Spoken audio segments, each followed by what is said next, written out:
She showed us one. How this lamp has been here for 100 years, and that was his lamp. And then when they stoked the lamp, there's this little, like it looks like a syringe that you pumped up and put it in there, and that would make the light go brighter. And because it would get gradually dimmer. Some like kerosene or something? Yeah, because there was no electricity, so that was his. Who wants to come upstairs? We do. Come on, let's go upstairs. Sorry, I've already been on the tour, but I went on the underground tour. 20 times. I love tours. Good point. You learn something new with every tour guide.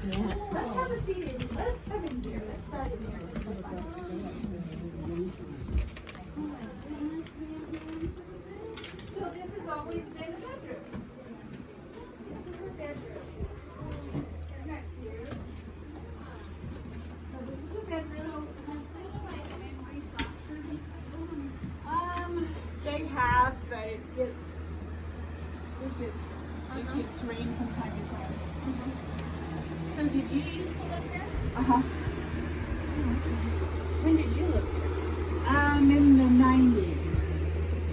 Okay. How many years were you living We lived here about 5 or 6. Oh my goodness. My kids were in high school and we helped farm all this ground. Oh wow. Yeah, so this is the room that has a closet. That's the closet. Ooh. And it's just itsy bitsy. Ah. Just itsy bitsy. They didn't have a lot of clothes back then. So they didn't need a big closet. So lots of girls slept in this room, and then over here in the hallway, when we walk through there, you're gonna see a little skinny bed, and Uncle Lauren and his brother had to sleep there because it was all they had. So one boy would sleep with his head at the bed, at this part at the foot, and another would sleep with his head up there. And they tried to scrunch onto that little tiny bed even when they were in high school, so they got to be bigger brothers, but they had to sleep in that bed. Wow. So, and they were happy to have a bed, I bet. Because I doubt there was carpet. Yeah, and my dad, he never had a bedroom when they lived in their old house, and so he would sleep at the foot of the bed of his sisters, or out in the hammock at night when the weather was nice, or he would go out in a barn if there was a barn with a loft, but he didn't really never had a bedroom. So. That was really. They're like, no. So I'll tell you about Aunt Marianne. Aunt Marianne was actually, so Grandpa Taylor had a lot of wives because of polygamy, and when the church said you have to divorce all but one, he had to divorce all the wives but one, and he chose to take his middle wife, who was Marianne. Really good singer, really good lady. They never had children of their own, but she took in like 6 orphans and raised them. She was always taking in people into the home to take care of them. So she's a very, very good woman. But when we were little like you, my grandpa Marvin knew that these attics were dangerous because they didn't have a solid floor. They just had a lot of insulation and a couple of planks.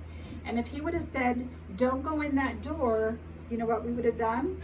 We would have gone in that door. So he had to scare us. So he would say, Aunt Marianne lives in there. He would say, we would be talking to him, and he would go, "Whoa! Did you hear that sound? It's Aunt Marianne." So we were scared to death to come upstairs. But there was no Aunt Marianne.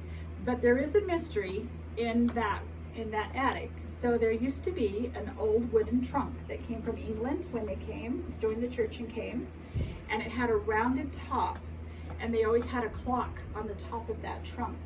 So when the wind would blow and people would get rambunctious downstairs or walk around, that clock would sometimes chime and make funny little sounds. So it wasn't Aunt Marianne rattling around, it was the clock.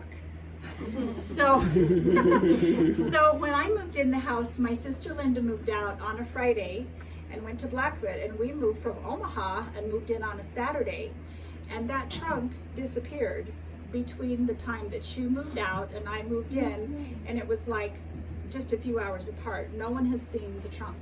Nobody knows where the trunk went. Crazy. So the trunk is gone.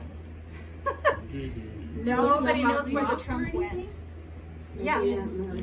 Maybe Aunt Mary Ann was so mad about the story that She probably was, because she's a very good lady, a very generous and a good singer and a very good cook and a very good motherly lady.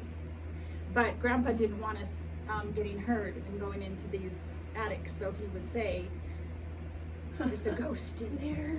So Grandpa was Marvin or Grandpa is Abe? So Grandpa's Marvin, so Mary Ann would have been... It was Abe's wife. Okay. No, maybe it was Abe's. Aunt Mary Ann was Sam Taylor's wife. Oh, okay. She was part of that polygamy wife. So Mary Ann is the one that Grandpa Taylor She did brought live up with here. Marvin when he was little kid in the little log place. Right over there in the log house where the tramp is. So and I don't know that he really liked her either because she bossed him around, so he was happy to make And he stories wasn't. about her. They moved in town. Grandpa only lived for a year after they moved in town. So they bought that little house over there. So somebody's always been in the house pretty much. So after Marvin, my brother Dan came in for a year, and then Linda and Blake came in for many, many, many years, and then we came in right behind them, and then Dad retired and came in right behind us. So there's always been somebody here.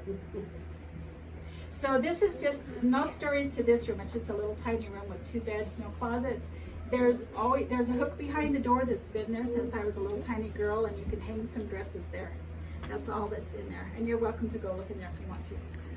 It's just a tiny little I bit. need to take a peek at the hook. Yeah.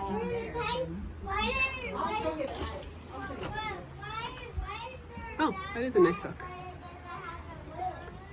That is a noteworthy hook. They had a great big room.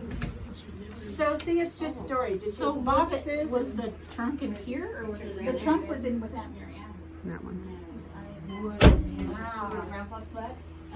Yeah, so it's the mystery of the missing trunk. Nobody knows. It came from England, but then we don't know where it went. It's very weird. That's yes. There. It was a wooden trunk that came from England with their clothes and stuff in it. Yeah. So we don't know where it went. Let's go see the hook on the back side. Somebody must have figured out how to get into the house. That your husband What's that? Somebody must have figured out how to get into the house. I don't know. We don't know. grandkids all the time. We don't know. I'm so glad. So, who took over this house after Abe and Mamie lived here? Marvin and Laura. Yeah, so Nina, my grandma Nina lived here, Yes. right? Yes. So, Yes. and they lived in another house They lived in a little log before cabin that. up Okay. there. Yeah. But there was only, I think it was a 1-bedroom home. I just Yes. My dad slept through the Yeah, do it. something or And he slept outside. outside in the things attic. for us to guess how Check many out was this in the pet. jar. And I thought it was great fun. And he was a niece. Denise, I'm the oldest. Bernice is oldest. I'm Bernice's oldest, and she has 5. There's me, Denise, Doran, Susie, Sandy, and Jill. He was the first one who homesteaded this ground. And then his son was Abe. No. So Sam Taylor, homesteaded My dad so is he lived on it and took care of it and cleared all those acres and stuff. My mother died 5 years ago. And so he had to divorce all of his business wives but the one. So our line came through Hannah War. Yeah. A line is that right? Laura May. And Mamie didn't have a good relationship with her father Samuel because those mothers had been divorced and she really didn't know him very much. But they had a mutual friend that sent the Hillams up here once just to visit so she could get to know her dad. And they bonded immediately, but it was a little bit, I don't know my dad that well, but they bonded. And he said, if you'll take care of me, you can have this house, we have this ground, if you'll take care of me until I die. Yeah. And they said, we'll take care of you. So that's how the Hillams got here, was through that line. Right, with curly red hair, I remember. I think it was. Yeah, What's her name? So Yeah, and Mary Ann never had any kids. She didn't have a posterity. Yeah. saying she was a wonderful. Yeah, she was. I remember playing with you at family reunions because Really? we're the same. Well, I turned 60 already, but we're the same age. And I'm a young 59. Well, so. yeah, there you go. Yeah, So I was Denise. Maybe, oh, Bernice I'm and Bob. Bernice. Oh, Denise, yeah, I remember you. Yeah, Yeah. and we would play at the little reunions because and I remember you and your sister, and I was telling her my favorite family reunion was when your family had some big part of doing it, and your dad had these little things we went on in the. We had to find something. Probably There was scavenger scavenger hunt. hunts. Do you We did remember a that? treasure hunt. I do Yeah. remember. There They was a had things treasure buried. hunt. Yeah, we did all Sorry, this no, stuff. no, no. And Pennies had to wrapped guess up things, and it was a big deal. That really stayed in my head.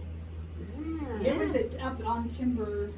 It was up. It wasn't far from here, but we were It was up. camping. Yeah, it was up Green Timber Road. There's a Green Timber campground. That's where. I remember a campground called Buttermilk or something. Yeah, that's Yeah. that's up in Allen Park. Okay. It's still there. Oh yes, We we did did a lot You're of right. It reunions was there. the closer one for sure. Yeah, that was Timber. It was Green Timber. a cute place, and So where do you live now?